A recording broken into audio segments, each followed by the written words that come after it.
नमस्कार, हम हैं यश कुमार और आज आप सबसे एगो निहोरा करे आयल बानी, एगो गुजारिश करे आयल बानी कि आज हमार फिल्म एक्शन राजा रिलीज होताटे बिहार और झारखंड में।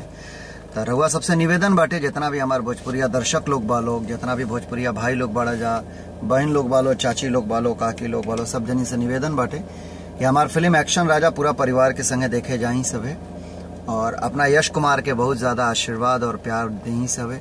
जरूरत बा आप सबके प्यार और आशीर्वाद के हमरा के।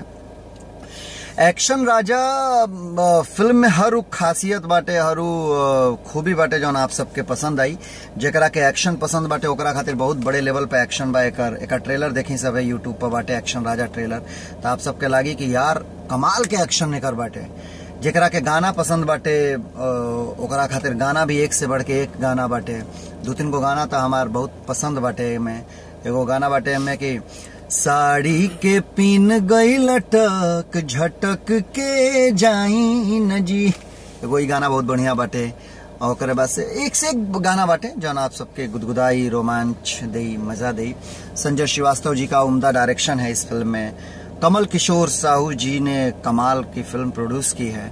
संजय पांडे जी हैं जो मेरे लकी विलन हैं फिल्म में, कमाल का विलन वो किए हैं। बालेश्वर जी हैं, राज कपूर शाही जी हैं, मेरे फेवरेट मनोज भैया, मनोज टाइगर हैं। तो फिल्म बड़ी ही अच्छी बनी है। और अभी मैं दूसरी फिल्म की शूटिंग में जा रहा हूँ। इस समय गुजरात निकल रहा हूँ रुद्रा फिल्म की शूटिंग में।